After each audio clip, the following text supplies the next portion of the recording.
Ladies and gentlemen, make sure you are following us on Apple Podcasts and Spotify. Give us a 5-star rating. It massively helps us out. Enjoy. Last week, or when was it? It was last week. I really went in on Conte and Spurs, didn't I? Just every week. It was, I said Spurs are lucky to have him, but also at the same time, it's like you're unlucky to have him. Stockholm syndrome. Yeah, do you know what I mean? Like it is making you lot play shit, but also he is successful. Yeah. Yeah, it's the thing. It's such a double-edged sword, isn't it? It is, yeah. He's a serial winner, and we are so lucky to have him.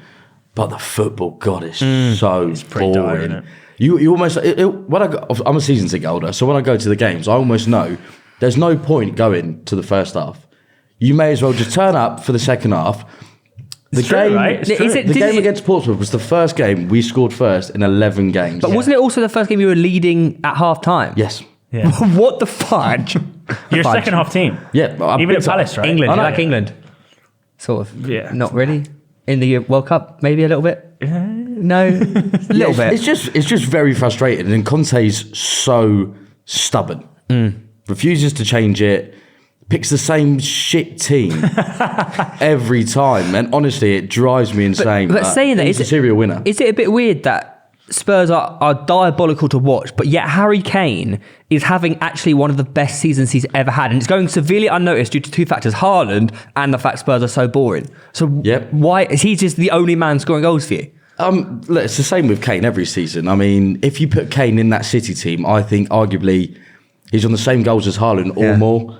He's an incredible player, and he does it all for that Spurs squad. Yep. Whereas like Haaland, he's got everyone around him that can put it on a plate for him. Feed him. Kane's the one pinging the pass. It's very frustrating to watch sometimes with Kane because he's our striker, but he drops so deep to get the ball and play the ball. Some of the passes that he plays to players like Emerson Royale coming in on the right-hand side, Kane will whip an unbelievable pass over to him and then his touch just 20 yards off. Do you think it's the frustration for Kane that makes him drop deep where I know it's his play style now, but like he should just be staying up top, right? No, yeah. If you're a goal scorer, you should stay up top. But the only way he drops deep is because he doesn't necessarily trust the playmakers behind him to be giving the service to the rest of the players. You're so right. I don't think he trusts a lot of players in that team, especially, I keep talking about Emerson Royale, but on the right-hand side, you see it. There's so many times where there's an option there for Kane to pass to Emerson Royale and he doesn't. He'll turn and go the other way. It's like we haven't had a creative attacking midfielder in that squad since Eriksen's gone, really.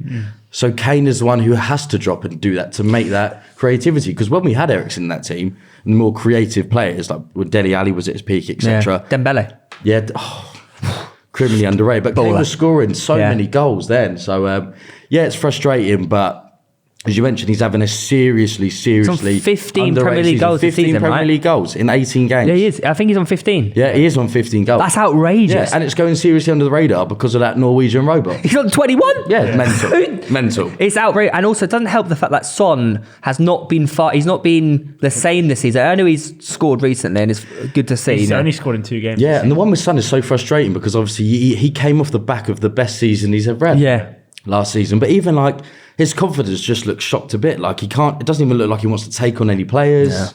Really frustrating at the minute. But it's hard as well because Tottenham had the best start to the season we've ever had. Yeah. But you're playing this boring football, but still somehow grinding out results. So we'll see. I think January's massive. Do you think you're going to look for a playmaker in January? We have to. Yeah. We have to. We can't keep going like this. Where do they play though? Because you play almost a 3-4-2-1, right? Surely you have to change. Surely you would have to. But again, that comes back to Conte being so stubborn about not wanting to change it. I think almost you can even go for that 3-5-2 almost and have that in there. But so would you play Son sort of up top with Kane, so to speak? And then, we still got Richarlison. And you've got Richarlison, better squad depth. So you just who's even available? Well, I suggested Zaniolo last episode in terms of creative. Zaniolo, but. I mean, you could try. You got Kulu as well. Yeah, that's what I was going to say. You could try Kulusevski in the middle. Yeah, Kulusevski's a massive. He is a very creative kind of player. Thanks for that, Lewis. Good. Do you think Spurs will end up getting top 4, or do you think they're going to miss out? Because you've got to look at the likes of United, who are now starting to click. Newcastle, who I genuinely think they're going to get top 4. It's a long season, isn't it? It's a long season. I think we're like Newcastle as well. I don't think personally you have the squad depth. I know I what you think mean. January is going to be massive for them as well. It's hard. It's so tough to say. So the current situation in terms of the Premier League standings are you've actually played 18 games, so one more than teams around you, which is a bit of an issue on 33 points. United are on 35 points, having played 17, and Newcastle on 35, having played 18. What Liverpool really, on? Liverpool are 28, playing 17.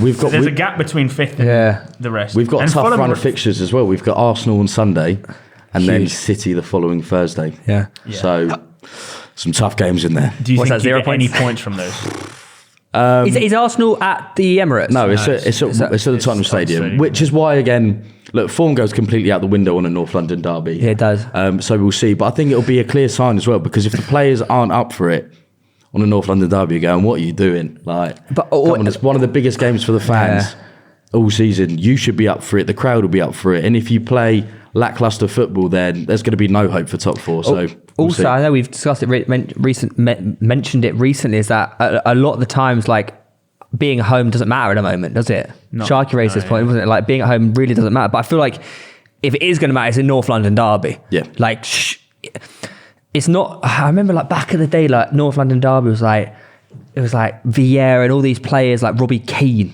He loved a North London derby. A bit random, I know. Harry Kane always scores against Arsenal, but I feel like the Spurs team right now doesn't know what it actually means, except Harry Kane. No, look, I think obviously we played Arsenal at the Spurs Stadium in May to obviously get top four. The players are up for it then, the crowd was up for it then, so they know how important it is, and they should know as well. Arsenal are on this completely amazing run of form, and it kills me. It kills me seeing it. They want to be the And ones it- that stop us, yeah, right? Yeah. So we'll see. But it's also I'm not holding out for it's anything. also points off direct opponents at that point as well, right? In terms of top four competition. Yeah, I mean, like as well. Like, So if they can't get up for that game, then you could almost say they don't deserve to be a Premier but League. it's so weird as well. Like we had Villa at home on New Year's Day, obviously lost 2-0. And then you were poor. We were poor, but then going into playing Palace away, I was thinking Palace away is a tough fixture. Yeah, it is very tough. So I weren't thinking anything of it, and then 4-0. But if Jordan Ayew could actually score Yeah. goals, you'd have been in right trouble. Yeah, again, first half, shocking. Yeah. Harry Kane was on fire. Like, Yeah, Harry Kane that second half was just ridiculous. His second goal across the goalie. The touch, bang. Oh my god! Yeah, it's so what a finish! So do you think? Where do you think Spurs finish this season? I don't know.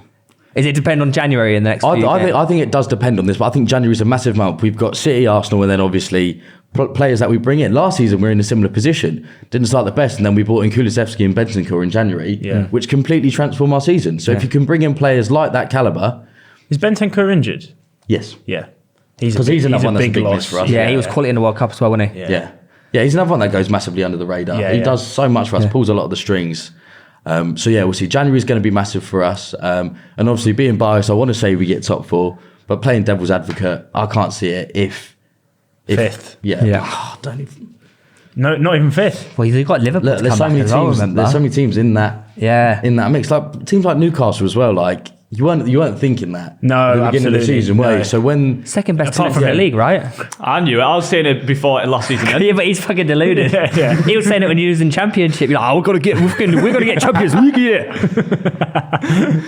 No, I reckon. I think the cards are already on the table. Man United are on the downfall. That's the one surprising. Do you think? Yeah, at the yeah. moment, Yeah, Man they're the United's ones turning adding back around to the and mix going that towards people- that I feel top like four. United have done what Arsenal did. The way Arsenal and Arteta got rid of their star players, so to speak, like Aubameyang in particular, Ten Hag and United have got rid of Ronaldo. Rashford's stepped up. He's seen he's got confidence again, Yeah, Rashford's and they're up firing behind again, that, aren't they? Like yeah. they're doing Introduced a wage cap. what? Ten Hag's introduced a wage cap at United. So they're never going to sign anyone 200 now. grand a week. So they're not going to sign anyone. Well, the logic is that within the dressing room it's to create equality, but realistically, if they do want to sign big names, they'll all be done through bonuses. So if they score blah, blah, blah amount of goals, they'll probably get like a couple million quid. yeah, because they want João Felix, don't they? I can't Yeah. imagine he's going there unless. Yeah, Have you seen the whole João Felix might be going to Arsenal on loan for 6 months? It's a weird one, isn't it? It is a weird one, and it's something about the wages don't want to be paid by both clubs as well. It's a bit of a dodgy one. I think he goes United. He is, realistically. yeah, he's born to be United, isn't he? Him and Vegas. Weghorst.